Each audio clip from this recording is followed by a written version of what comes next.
Bonjour à tous, c'est Geoffrey, bienvenue dans cette nouvelle vidéo. Alors aujourd'hui on va parler de quel fromage on peut consommer pendant la chrononutrition. Donc du coup chrononutrition égale gras saturé le matin et interdiction au lactose. Donc interdiction au lactose, on enlève tout ce qui est fromage frais, fromage blanc, fromage frais, mozzarella, fromage à tartiner, Philadelphia, Tressana, on oublie. Donc on prend les fromages à partir du camembert, à peu près la texture du camembert. Donc les camemberts, ok. Tout ce qui est triple crème, encore mieux. Emmental, parmesan, tout ce qui est bien sec et fermenté, encore mieux. Donc la chrononutrition implique le gras saturé. Le gras saturé, on le trouve dans le fromage. Meilleur aliment du matin, on l'a déjà vu. Par contre, on enlève vraiment tout ce qui est lait, lait pas fermenté, fromage frais comme je viens de le dire, euh, et en produits laitiers, alors, produits laitiers, on a le droit aussi au beurre, qui est gras saturé. Par contre, il est mieux de prendre de l'huile d'olive à mettre sur le pain que du beurre. Tout simplement, vous pouvez mettre du beurre aussi, mais tout simplement, les gens qui ont une stéatose hépatique, qui sont hypercholestérolémiques, etc., il vaut mieux prendre de l'huile d'olive, qui est un assemblage de gras complexe, plutôt que de prendre du beurre, qui n'est que du gras saturé, qui sera déjà apporté par le fromage, qui est un produit laitier comme le beurre. Voilà. Donc, comme je vais le répéter, on va prendre tout ce qui est fromage dur, voire mou, mais pas frais. Donc tout ce qui est fromage à tartiner, petit suisse, fromage blanc, fromage frais, on enlève. Tout ce qui est camembert, triple crème, emmental, gruyère, parmesan, etc. Tout ce qui est bien fermenté, même si vous aimez par exemple le Saint-Agur, le Roquefort, etc. Ces fromages qui sont très gras, bien fermentés. Donc plus c'est fermenté, moins il y a de sucre dedans. Alors il n'y en a déjà pas beaucoup dans les camemberts, mais alors dans les fromages bleus, il y en a encore moins. Voilà, donc tous ces fromages, voilà, c'est OK pour la chrononutrition. Alors, il faut faire bien sûr attention à la quantité. Donc, je rappelle que les quantités pour un petit déjeuner, le pain, c'est toujours la moitié du fromage. Donc, si quelqu'un mange 100 grammes de fromage, il mangera 50 grammes de pain. Si quelqu'un mange 120 grammes de fromage, il mangera 60 grammes de pain. Comment on fait pour savoir combien de fromage on a le droit? Alors, à partir de, alors je donne à peu près les mesures, hein, quelqu'un d'1 m 70, c'est 100 grammes, minimum. Donc quelqu'un d'1 m 60, c'est 90. Quelqu'un qui fait 1 m 80, c'est à peu près 120.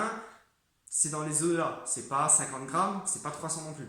C'est dans les eaux-là. Par contre, c'est un minimum. Quelqu'un d'1 m 70, il mange 100 grammes. S'il a une activité, il peut très bien en manger 120, 150. C'est vraiment pas un problème. Par contre, il va éviter d'en manger 300 ou 350, ça va faire trop. Comment on fait pour savoir combien de fromage on peut manger? Il faut faire un essai sur soi-même. Ça veut dire que on prend le fromage, on en mange 100 grammes. Il faut attendre à peu près 5 heures avant de remanger le prochain repas. Donc si vous prenez votre petit déjeuner à 7 heures, il faut qu'à midi vous ayez faim, ou à 13 heures. Si vous avez faim à 10 heures du matin, c'est pas normal, c'est qu'il n'y a pas eu assez d'apport de gras saturé et de protéines du fromage, c'est qu'il n'y a pas eu assez de fromage tout simplement. Par contre, si vous prenez 100 grammes de fromage, si vous prenez du camembert, si vous prenez des fromages qui contiennent encore beaucoup d'eau, les camemberts sont mous et donc ils contiennent encore un peu d'eau, ça va pas être la même chose que si vous prenez du parmesan, de l'emmental, des fromages qui sont très durs et qui contiennent beaucoup moins d'eau. Je m'explique. Si vous prenez 100 grammes, par exemple, on va faire le calcul. Si vous prenez 100 grammes de camembert à 30% de matière grasse, vous allez avoir 30 grammes de gras. Okay. Par contre, si vous prenez un triple crème à 44% de graisse et que vous en prenez 100 grammes, vous allez avoir tout de suite 44 grammes de gras. Voilà.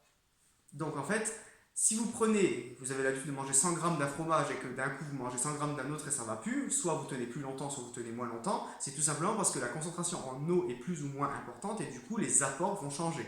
Donc du coup tous les fromages ne se valent pas au niveau de la concentration. Au niveau des apports c'est la même chose, il y a plus ou moins d'eau, mais il y a certains fromages comme le camembert, si vous prenez par exemple de l'emmental ou du parmesan, vous avez l'habitude de manger 100 grammes, le camembert il va falloir en manger peut-être 120.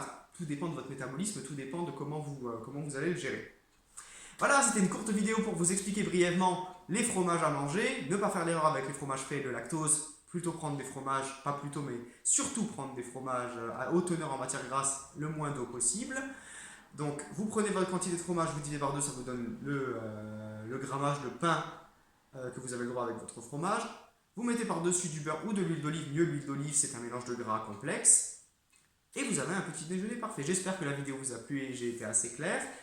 Euh, je mets toujours geoffrey.fadi@laposte.net, c'est marqué juste en bas dans la description si vous voulez m'envoyer un mail, si vous avez d'autres questions ou si vous voulez me laisser un commentaire. Je répondrai bien sûr dans la journée. Voilà, j'espère. Je vous souhaite une bonne journée. Au revoir.